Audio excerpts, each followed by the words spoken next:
توحید حق کا وہ پاسدار زمین کی اصلاح ویسے ہوگی جیسے محمد الرسول اللہ صلی اللہ علیہ وسلم اور آپ کے پیارے صحابہ نے کی، اس بگڑے ہوئے معاشرے کی، جہاں شرک اکبر بھی موجود تھا، جہاں زنا، قتل، چوری، ڈاکے، بدماشی، بے حیائی، بدکاری، حرام کھانا، ملاوٹ، لوٹ مار، سب برائیاں موجود تھی۔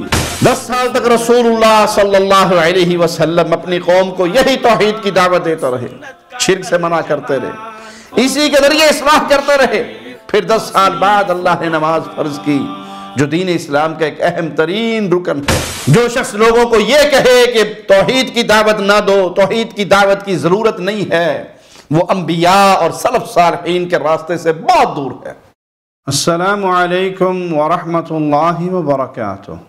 ان الحمد للہ نحمده ونستعینه ونستغفره ونعوذ باللہ من شرور انفسنا ومن سیئات اعمالنا من يهده الله فلا مضل له ومن يضلل فلا هادي له اشهد ان لا اله الا الله وحده لا شريك له واشهد ان محمدا عبده ورسوله اما بعد۔ اس بات میں کوئی شک نہیں، دنیا کا سب سے بڑا فساد عقیدے کا فساد ہے۔ دنیا کی سب سے بڑی برائی شرک کی برائی ہے۔ دنیا کا سب سے بڑا ظلم شرک اکبر ہے۔ اور اس وقت اگر معاشرے پہ نگاہ دوڑائی جائے تو زمین کی بہت سی جگہیں آپ کو ایسی ملیں گی جہاں اللہ کے بندے اللہ کی عبادت میں اللہ کی مخلوق کو شریک کر رہے ہیں، اور یہ فساد پھیلا ہوا ہے۔ کہیں قبروں کی پوجا ہے، کہیں درختوں کی پوجا ہے، کہیں مورتیوں کی پوجا ہے، اور یہ حال کلمہ پڑھنے والی قوم کا ہے۔ قبر پرستی ان کو صنم پرستی تک لے آئی ہے۔ جس کے دل میں ایمان کی حرارت، ایمان کی غیرت باقی ہے، وہ ان مناظر کو دیکھ کر چپ نہیں بیٹھ سکتا، اس کے دل میں اصلاح کی فکر پیدا ہوتی ہے۔ لیکن اصلاح ہوگی کیسے؟ یہاں آ کر بعض لوگ ٹھوکر کھا جاتے ہیں۔ بعض کی سوچ اور کئی دینی ذہن رکھنے والوں کی سوچ یہ بن چکی ہے کہ زمین پہ پھیلے ہوئے فساد کے اصلاح کا طریقہ کار جمہوریت کے ذریعے الیکشن لڑ کے اسمبلیوں میں پہنچ جاؤ، وہاں اپنی اکثریت کر لو، اور پھر اس اکثریت کے ذریعے فساد ختم کر دو۔ اگر غور سے دیکھا جائے کہ یہ تجربہ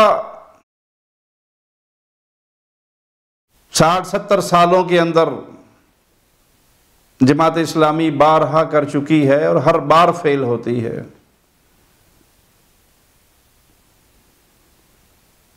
کچھ لوگ سمجھتے ہیں کہ زمین کی اصلاح کے لیے لوگوں کو نماز روزے کی طرف لگا دو، خیر بھلائی کی طرف لگا دو، جھوٹ سے روکو، زنا سے روکو، چوری سے روکو، نشہ کرنے سے منع کرو، نمازی بناؤ، بس اس طرح سب ٹھیک ہو جائیں گے، زمین کی اصلاح ہو جائے گی۔ زمین کی اصلاح ویسے ہوگی جیسے محمد الرسول اللہ صلی اللہ علیہ وسلم اور آپ کے پیارے صحابہ نے کی۔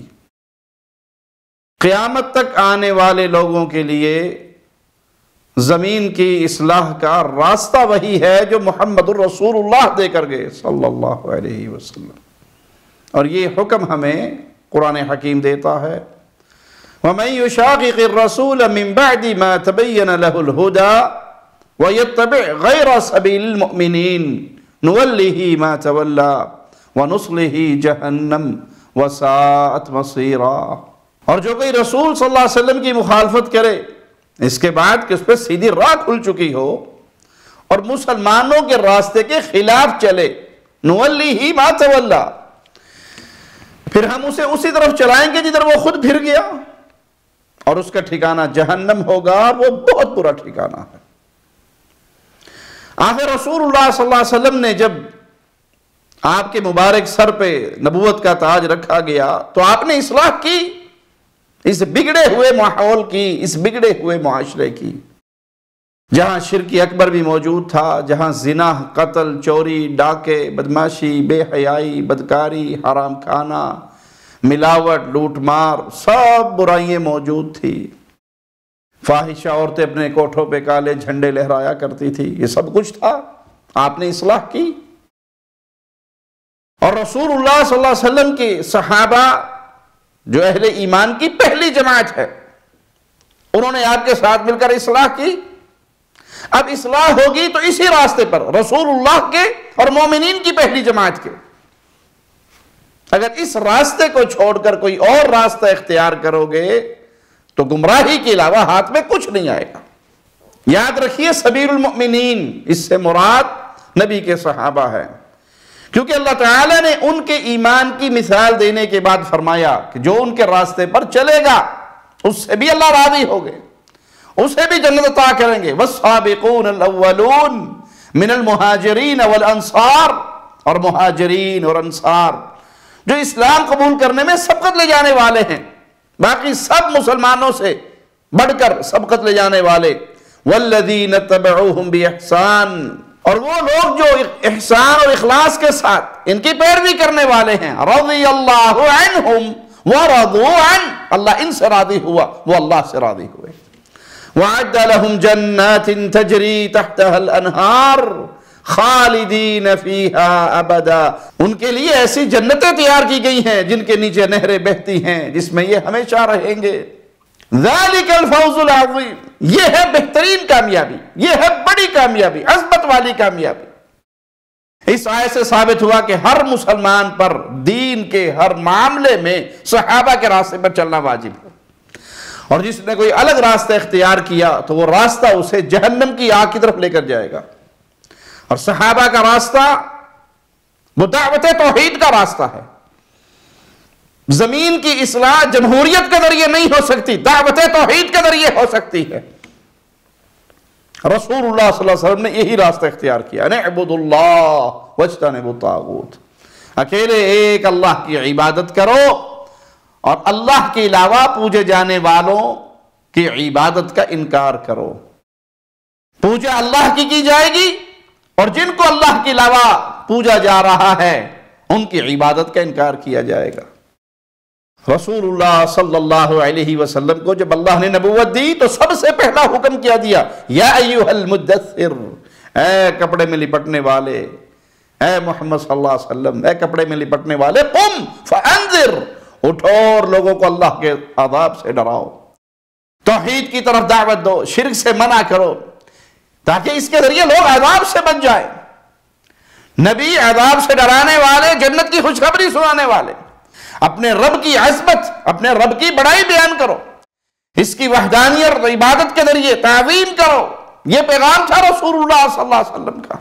اپنے نفس اور عمل کو شرک اور گناہوں سے پاک کرو۔ والرجز فہجر، الرجز اس کا معنی اصنام، صنم پرستی، اور جن کی بھی اللہ کے علاوہ عبادت کی جاتی ہے، اس آیت سے مراد ہے کہ شرک اور اہل شرک سے برات کا اعلان کر دو۔ وَلَا تَمْنُن تَسْتَكْثِرْ، لوگوں پر جو آپ کا احسان ہے ان کو دین کی تعلیم دینے کا، دنیاوی امور میں بھی جو آپ کسی کے ساتھ احسان کریں اسے احسان نہ جتلائیں، نہ ان سے بدلے کی امید کریں۔ یہ آپ پر اللہ کا فضل ہے کہ اس نے احسان کرنے کی توفیق آپ کو عطا کی، تو جتنا ممکن ہو سکے احسان کریں اور اللہ کے سوا کسی سے اجر کی امید نہ رکھیں، آپ کی نیکی خالص ایک اللہ کے لیے ہو۔ وَلِرَبِّكَ فَاصْبِرْ، اور توحید قائم کرنے اور اس کی طرف دعوت دینے کے راستے میں بہت سی آزمائشیں اور تکلیفیں آئیں گی۔ دیکھیے تکلیفیں آئیں گی صرف اس کو جو توحید کی دعوت دے گا، جو نبی کے منہج پہ چلے گا اور جو سب کو راضی رکھے، جو سب کو خوش رکھے، وہ جو سب کا سانجی ہو جائے، وہ جو سب کی ہاں میں ہاں ملائے، تو بھی ٹھیک، تو بھی ٹھیک، تو بھی ٹھیک، سب ٹھیک، جو جہاں لگا ہے بالکل ٹھیک، اس پہ کوئی پریشانی ہے ہی نہیں، اسے کوئی تکلیف ہے ہی نہیں۔ تکلیف کس کو ہے؟ جو کہے سب غلط، جو ایک اللہ کی عبادت کرتے ہیں یہ ٹھیک، باقی سب غلط۔ ان پر مصیبتیں آئیں گی، تکلیفیں آئیں گی، غم آئیں گے، پریشانیاں آئیں گی، تو اللہ کیا کہہ رہا ہے؟ وَلِرَبِّكَ فَاصْبِرْ، اپنے رب کے لیے اس پر صبر کرو۔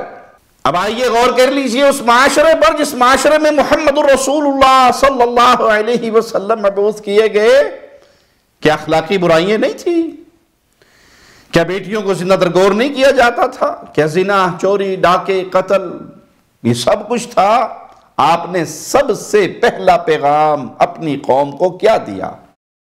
قُلْ يَا أَيُّهَا النَّاسِ إِنِّي رَسُولُ اللَّهِ إِلَيْكُمْ جَمِيعًا، اے لوگو میں تم سب کی طرف اللہ کا رسول ہوں۔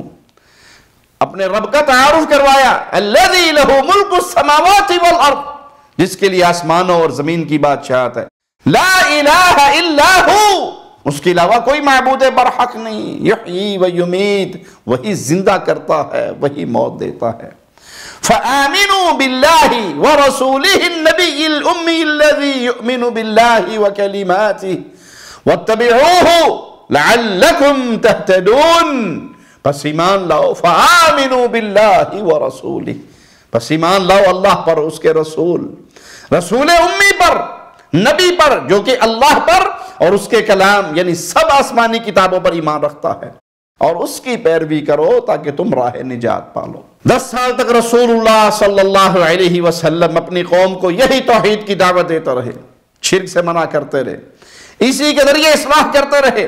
پھر 10 سال بعد اللہ نے نماز فرض کی، جو دین اسلام کا ایک اہم ترین رکن ہے۔ پھر مدینہ ہجرت کرنے کے بعد اسلام کے باقی احکامات نازل ہوئے۔ پھر سورت محمد جو مدنی سورت ہے، اس میں اللہ نے اپنے نبی کو حکم دیا، فَاعْلَمْ أَنَّهُ لَا إِلَهَ إِلَّا اللَّهُ۔ اس آیت میں اللہ اپنے نبی سے خطاب کر رہا ہے کہ آپ جان لیں سوائے اللہ کے کوئی معبود برحق نہیں۔ پیارے بھائی، جو یہ کہتے ہیں کہ ہمیشہ توحید توحید توحید توحید، آپ کو کچھ آتا ہی نہیں ہے سوائے توحید کے۔ یہ توحید کا ایسا سبق ہے، نبی کریم صلی اللہ علیہ وسلم نے 13 سال مکہ میں توحید کی طرف دعوت دیتا رہے، اچھے طریقے سے توحید سمجھ چکے تھے، اس پر عامل بھی تھے، لوگوں کو اس پر عمل کی دعوت بھی دیتے تھے، لیکن اللہ پھر بار بار یاد دہانی کروا رہا ہے۔ جب انہیں یاد دہانی اللہ کروا رہا ہے، آج کوئی داعی آپ کے سامنے توحید کا پیغام رکھے تو آپ کہتے ہیں آپ کو بس اور کچھ آتا ہی نہیں ہے، اس توحید سے تو لڑائی پڑتی ہے، اس توحید سے اختلاف ہوتا ہے۔ ایسی باتیں نہ کیا کریں، سب کو راضی کرنے اور سب کو ساتھ لے کر چلنے والی باتیں کیا کریں۔ اب جو یہ پیغام آپ کو دے کہ ہم نے توحید سمجھ لی، امت میں شرک کا ڈر نہیں ہے، بار بار یہ بات کرنے کا فائدہ نہیں ہے، ہم تو موحد ہیں، تو کیا خیال ہے؟ اللہ اپنے نبی کو یاد کرا رہا ہے، فَاعْلَمْ أَنَّهُ لَا إِلَهَ إِلَّا اللَّهُ۔ ایک عالم سے کسی نے کہا، کچھ لوگ کہتے ہیں توحید کی طرف دعوت دینے سے امت فرقوں میں تقسیم ہوتی ہے، اتحاد ختم ہوتا ہے۔ انہوں نے جواب دیا، بالکل، توحید کی طرف دعوت دینے سے امت فرقوں میں بٹتی ہے، 2 فرقوں میں، فریق فی الجنہ و فریق فی السعیر، ایک جنتی گروہ، ایک جہنمی گروہ، ایک جنت کی جماعت اور ایک جہنم کی جماعت۔ امام مالک رحمہ اللہ کے ایک مشہور جملہ جس پر اہل علم کا اجماع ہے، لا يصلح آخر هذه الامة الا بما صلح به اولها، اور اس کا معنی امت کے پہلے لوگوں کی اصلاح توحید قائم کرنے، توحید پر استقامت اختیار کرنے کے ذریعے ہوئی، تو امت کے آخری لوگوں کی اصلاح بھی اسی راستے سے ہوگی، اور کوئی راستہ نہیں۔ گنتی کا دین تو اسلام میں ہے ہی نہیں کہ گنتی کر لو جی، کدھر زیادہ کدھر تھوڑے ہیں، اسلام تولتا ہے، گنتا نہیں ہے۔ یہاں لوگوں پر لوگوں کی حکومت، اس کے ذریعے بھی خیر آئے گی۔ اسلام تو اللہ کی حکومت، اللہ کے بندوں پر، اللہ کے قانون کے مطابق، اللہ کے نظام کے مطابق۔ جب لوگ اس توحید کی دعوت کو چھوڑ دیں گے، معاشرے میں فساد پھیلے گا، اور اس فساد کا حل صرف توحید کے قائم کرنے میں اور اس کی طرف دعوت دینے میں. مگر نہ آپ دیکھ لیجئے کتنے توحید کے دعوے دار آپ کو ملیں گے جو اس جمہوریت کے چکر میں آ کر مزاروں کے چکر بھی لگائیں گے، چادریں بھی چڑھائیں گے، اہل شرک کی محفلوں میں شریک بھی ہوں گے. وہ سارا کچھ کریں گے تاکہ عوام راضی ہو کر ان کو ووٹ دے دیں. اور توحید کی دعوت دینے والوں سے متنفر بھی ہوں گے، دور بھی بھاگیں گے، تقسیم بھی ہوں گے. بھائی یہ جب پیغام توحید کفار مکہ کے پاس پہنچا تو وہ بھی پریشان ہوئے. وَعَجِبُوا أَنْ جَاءَهُمْ مُنذِرٌ مِّنْهُمْ، انہوں نے تعجب کیا ان کے پاس انہی میں سے ایک رسول اللہ کے عذاب سے ڈرانے والا آیا، انہیں توحید کی طرف دعوت دیتا ہے، شرک سے روکتا ہے. وَقَالَ الْكَافِرُونَ هَذَا سَاحِرٌ كَذَّابٌ، ان کافروں نے محمد صلی اللہ علیہ وسلم کی نبوت کو جھٹلایا اور کہا نعوذ باللہ ثم نعوذ باللہ، یہ تو جادوگر ہے. اور انہیں جادوگر کہنے کی وجہ کہ جس طرح جادو کے ذریعے میاں بیوی، والدین، اولاد، بہن بھائیوں کے درمیان تفریق ہوتی ہے، اسی طرح محمد صلی اللہ علیہ وسلم کے پیغام کے ذریعے قریش کے گھروں اور خاندانوں کے درمیان تفریق ہوئی، مومن اور کافر میں فرق ہوا. کفار پکار اٹھے اجعل الآلہۃ الہا واحدا ان ھذا لشیء عجاب، کیا اس نے کئی معبودوں کو صرف ایک ہی معبود بنا دیا؟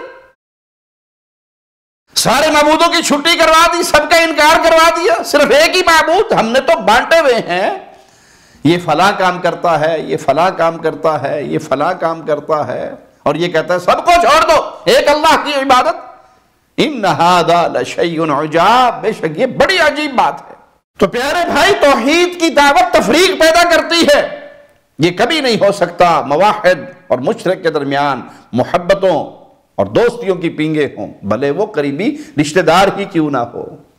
صحابہ نے جب اس توحید کو سمجھ لیا تو اپنے ہی رشتہ دار اور اپنے ہی قبیلے والوں کے خلاف تلوار نکالنی پڑی تو ایک اللہ کی محبت میں تلوار نکال لی. قرآن ان کا ایمانی کردار بیان کرتا ہے، لا تجد قوم یؤمنون باللہ والیوم الآخر یوادون من حاد اللہ ورسولہ، آپ ایسی قوم نہیں پائیں گے جو اللہ اور قیامت کے دن پر ایمان رکھتی ہو پھر ان لوگوں سے دوستی کرے جو اللہ اور اس کے رسول کے دشمن اور مخالف ہیں. وَلَوْ كَانُوا آبَاءَهُمْ أَوْ أَبْنَاءَهُمْ أَوْ إِخْوَانَهُمْ أَوْ عَشِيرَتَهُمْ، بھلے وہ جو اللہ اور اس کے رسول کے دشمن، وہ ان کے باپ ہو، بیٹے ہو، بھائی ہو، کنبے قبیلے کے عزیز ہی لوگ کیوں نہ ہو، جب دل میں ایمان اور توحید گھر کر جاتی ہے پھر اہل شرک سے محبتیں باقی نہیں رہتی. ابو عبیدہ رضی اللہ عنہ نے اپنے والد کو بدر کے دن قتل کیا. ابو بکر نے اپنے بیٹے سے کہا اگر تم میری تلوار کے نیچے آ جاتے تو بیٹا سمجھ کے نہ چھوڑتا، رب کا دشمن سمجھ کے کاٹ ڈالتا. مصعب بن عمیر نے اپنے بھائی عبید بن عمیر کو قتل کیا. عمر بن خطاب نے اپنے ماموں عاص بن ہشام کو قتل کیا، اور علی اور حمزہ نے عتبہ، شیبہ اور ولید کو قتل کیا. اولئک کتب فی قلوبہم الایمان وایدہم بروح منہ، یہی ہے وہ لوگ جن کے دلوں میں اللہ نے ایمان لکھ دیا اور ان کو اپنی خاص نصرت سے قوت عطا کی. وَيُدْخِلُهُمْ جَنَّاتٍ تَجْرِي مِن تَحْتِهَا الْأَنْهَارُ خَالِدِينَ فِيهَا، اور انہیں جنتوں میں داخل کرے گا جن کے نیچے نہریں بہ رہی ہوں گی اور ان میں ہمیشہ ہمیشہ رہیں گے. رضی اللہ عنہم ورضوا عنہ، اللہ ان سے راضی ہوا اور یہ اللہ سے راضی ہوئے. اولئک حزب اللہ، یہ ہے اللہ کی جماعت، یہ ہے حزب اللہ، یہ ہے اللہ کی پارٹی. الا ان حزب اللہ هم المفلحون، بے شک اللہ کا گروہ ہی کامیاب ہونے والا ہے. جو شخص لوگوں کو یہ کہے کہ توحید کی دعوت نہ دو، توحید کی دعوت کی ضرورت نہیں ہے، وہ انبیاء اور سلف صالحین کے راستے سے بہت دور ہے، بلکہ وہ اس عقیدے کا دشمن ہے، جاہل ہے، بھلے وہ زبان سے مومن ہونے کا دعویٰ کرتا رہے. ابھی یہ سیزن نہیں ہے توحید کی بات کرنے کا، ابھی موقع نہیں ہے توحید کی بات کرنے کا، ابھی مشترکہ گفتگو کرنی ہے تو کر لیجئے. قولوا لا الہ الا اللہ، لا الہ الا اللہ کا معنی مفہوم کھول کے بیان نہ کیجئے، ہم تو کسی اور چکروں میں اکٹھے ہوئے ہیں. وما یؤمن اکثرهم باللہ الا وهم مشرکون، ان میں اکثر ایسے بھی ہیں جو اللہ کو مانتے بھی ہیں اور شرک بھی کرتے ہیں. بھائی توحید جس دل میں راسخ ہو جاتی ہے وہاں شرک اور اہل شرک کی محبتیں نہیں پنپتی. تو جب کیفیت یہ ہو پھر اہل علم پہ لازم ہے کہ وہ اصلاح کا نبوی طریقہ اختیار کریں. اپنے پاس سے گھڑا ہوا، تراشا ہوا، بنایا ہوا دینی جماعتوں کا بھلے اکٹھے مل کر کوئی گھڑا ہوا بھی ہو، اگر وہ اللہ اور اس کے رسول کا راستہ نہیں ہے تو وہ گمراہی کا راستہ ہے.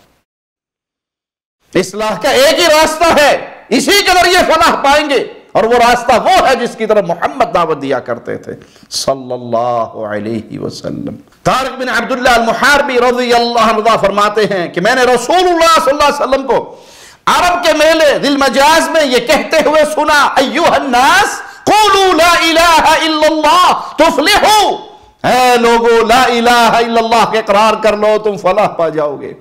نبی میلوں میں جاتے لوگوں کو توحید کی دعوت دینے کہ یہ اقرار کر لو تم کامیاب ہو جاؤ گے. اور کیسے وہ عجیب لوگ ہیں جو توحید کو ماننے کے دعوے دار ہیں، لیکن اس جمہوری مجبوریوں کے تحت انہیں قبروں پہ چادریں چڑھانی پڑتی ہے، انہیں بابوں کے عرس میں شریک ہونا پڑتا ہے کہ زیادہ ووٹ تو انہی کے ہیں. امام شافعی رحمہ اللہ کا قول سنیے، اجمع المسلمون علی ان من استبانت له سنت رسول اللہ لم یکن له ان یدعاها لقول احد من الناس.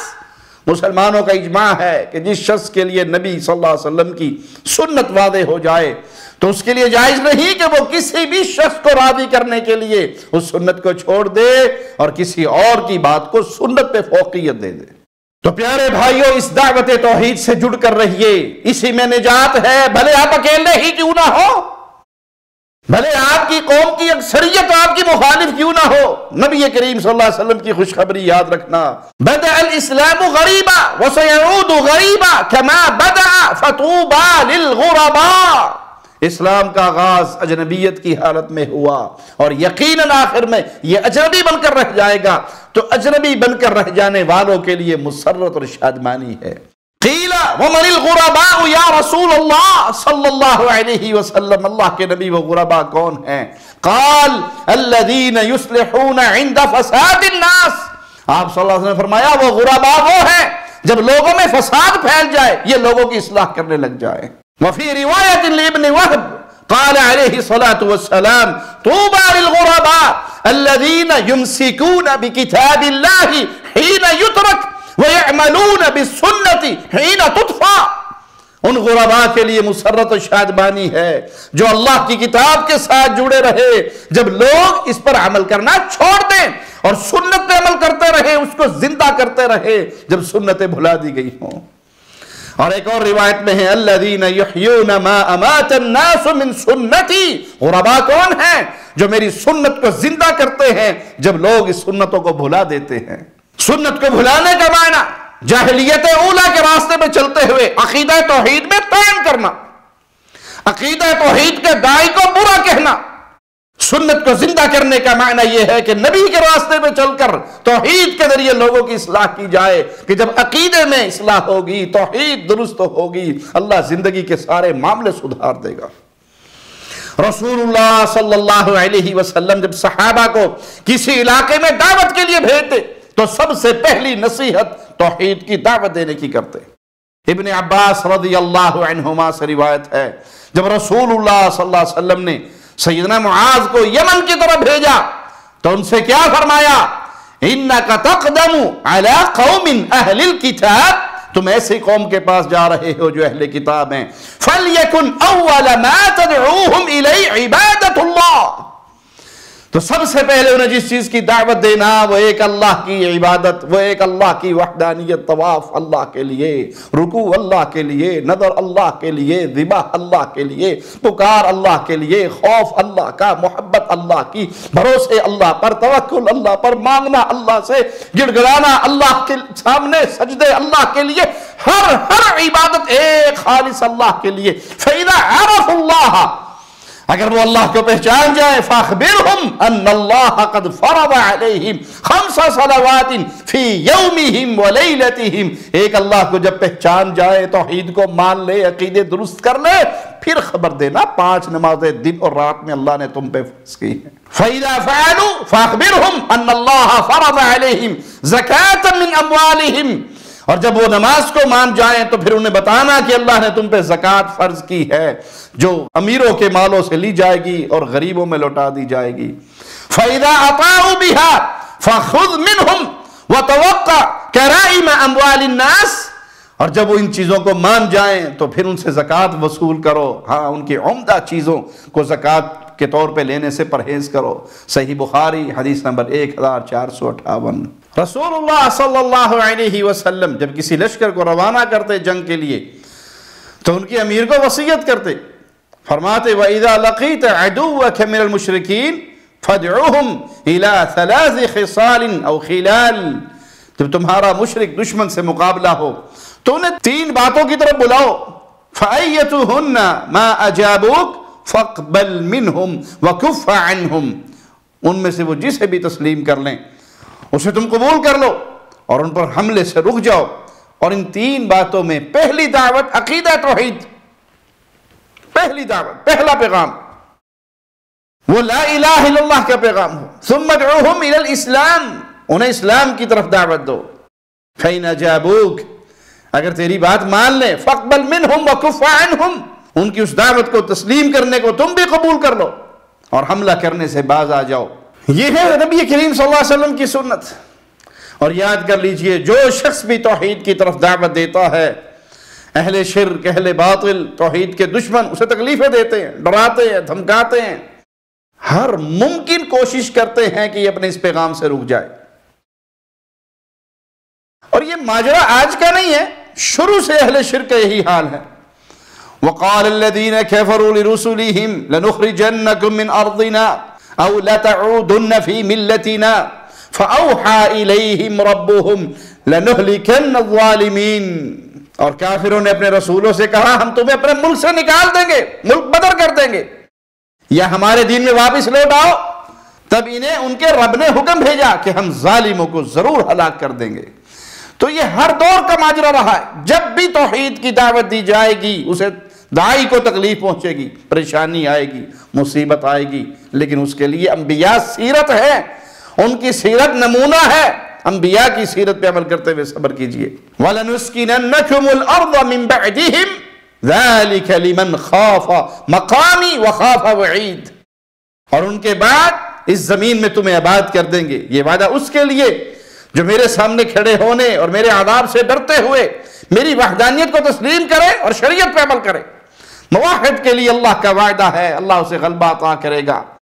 تو اہل توحید اللہ کے راستے پہ ڈٹے رہیے، اس راستے کو چھوڑیے نہیں، اس راستے کو چھوڑ کر پگ ڈنڈیوں پہ نہ دوڑیے، صراط مستقیم پہ رہیے، اللہ کے پیغام توحید کو پہنچاتے رہیے۔ یہی وہ چیز ہے جس سے دنیا میں امن آئے گا اور جنت کا حصول ہوگا۔ مالک کا فرمان سنیے، وعد اللہ الذین آمنوا منکم وعملوا الصالحات لَيَسْتَخْلِفَنَّهُمْ فِي الْأَرْضِ كَمَا اسْتَخْلَفَ الَّذِينَ مِنْ قَبْلِهِمْ، اللہ نے ان لوگوں سے وعدہ کیا جو تم میں سے ایمان لائے اور نیک عمل کیے کہ انہیں ضرور ملک کی حکومت عطا کرے گا جیسا کہ ان سے پہلوں کا عطا کی۔ وَلَيُمَكِّنَنَّ لَهُمْ دِينَهُمُ الَّذِي ارْتَضَىٰ لَهُمْ، اور ان کے لیے جس دین اسلام کو پسند کیا اسے ضرور مستحکم کر دے گا۔ وَلَيُبَدِّلَنَّهُمْ مِنْ بَعْدِ خَوْفِهِمْ أَمْنًا، اور البتہ ان کے خوف کو امن سے بدل دے گا۔ یہ وعدہ ہے اہل ایمان کے ساتھ، اہل توحید کے ساتھ۔ توحید کی دعوت کو تھامے رکھو، اس دعوت کو دیتے رہو، اس دعوت کے ذریعے زمین کی اصلاح کرتے رہو۔ اللہ ایک وقت آئے گا تمہیں حکومت عطا کرے گا، اس دین کو غالب کرے گا، تمہارے خوف کو امن سے بدل دے گا۔ یہ اللہ کے وعدے ہیں۔ شرط کیا ہے؟ یعبدوننی لا یشرکون بی شیئا، شرط یہ ہے کہ عبادت اللہ کی کرتے رہے، اللہ کے ساتھ کسی کو شریک نہ ٹھہرائیں۔ اور جب شرک پھیلے گا، جب شرک کیا جائے گا، جب اللہ کا شریک بنایا جائے گا، نعوذ باللہ ثم نعوذ باللہ اللہ کے بیٹے بنائے جائیں گے، اولاد بنائی جائے گی۔ ایک پادری صاحب تقریر کرتے ہوئے مشترکہ پروگرام کے اندر وہ کہتے ہیں ہم ہر نبی کا جشن نہیں مناتے، عیسیٰ علیہ السلام کا جشن کیوں مناتے ہیں یسوع مسیح کا؟ اس لیے کہ نعوذ باللہ ثم نعوذ باللہ نقل کفر نباشد، اللہ مجسم اس صورت میں زمین پہ آیا، عیسیٰ کا جسم وہ حقیقت میں اللہ تھا، وہ زمین پہ آیا، ہم تو اس کا جشن مناتے ہیں اور کسی کا نہیں مناتے۔ آپ نے کہا بچ پہ بھی آپ نے ڈانس کیا کہ کسی نبی کا جشن نہیں منایا، پوری بائبل میں کسی نبی کا جشن نہیں منایا، تو ہم نبیوں کا جشن مناتے ہی نہیں ہیں۔ آپ کو کس نے کہا کہ ہم نبیوں کا جشن مناتے ہیں؟ ان کی پیدائش کا، ہمارے ان کی پیدائش کا جشن نہیں مناتے، کر لے نوٹ ہے۔ میں تو کہہ رہا ہوں کہ نبیوں کی پیدائش کا ہم جشن نہیں مناتے، مسیح کی پیدائش کا جشن مناتے ہیں، اس لیے کہ وہ خدا مجسم ہو کر زمین پہ آیا تھا، اس لیے، اور انسان کی نجات کا بندوبست کیا، صلیب پر کفارہ دیا، اقوام عالم کے لیے، گناہگاروں کے لیے جنت کا راستہ کھولا، اس لیے جشن مناتے ہیں۔ آپ نوٹ ہی نہیں کر رہے کہ واٹ از دا ڈفرنس۔ تو یہ کہ جی فلاں نبی پیدا ہوا تھا تو 1,24,000 جو آپ کہتے ہیں پھر ان کے ہم جشن منائیں، تو پھر ہم کام نہ کریں۔ جب یوں کھلی کفر کی دعوت دی جائے اور داعی توحید کے خاموش ہو جائیں، مفادات کی چادریں ان کے چہروں کو اندھا کر دیں، ان کی آنکھوں کو بے نور کر دیں، پھر امن نہیں ہوا کرتا، پھر سکون نہیں ہوا کرتا، پھر زمینوں کی اصلاح نہیں ہوا کرتی۔ وَمَنْ كَفَرَ بَعْدَ ذَلِكَ فَأُولَئِكَ هُمُ الْفَاسِقُونَ، اور جو اس کے بعد ناشکری کرے وہی فاسق ہوں گے۔ اللہ نے اپنے بندوں سے وعدہ کیا صبر کرتے رہو، دشمنوں کا مکر تمہیں کوئی نقصان نہیں پہنچا سکے گا۔ وَإِن تَصْبِرُوا وَتَتَّقُوا لَا يَضُرُّكُمْ كَيْدُهُمْ شَيْئًا، اگر تم صبر کرو، پرہیزگاری اختیار کرو، اللہ سے ڈرتے رہو، اس کی عبادت کرتے رہو، اس کی نافرمانی سے بچو، تو یہ ان کافروں کا مکر و فریب، اللہ کے دشمنوں کا مکر و فریب تمہارا کچھ نہیں بگاڑ سکتا۔ ان اللہ بما یعملون محیط، تم جو کچھ کرتے ہو اللہ ان اعمال پر احاطہ کرنے والا ہے۔ ہر لمحہ قرآن اور سنت کا ترجمان، فضیلت الشیخ توصیف الرحمان۔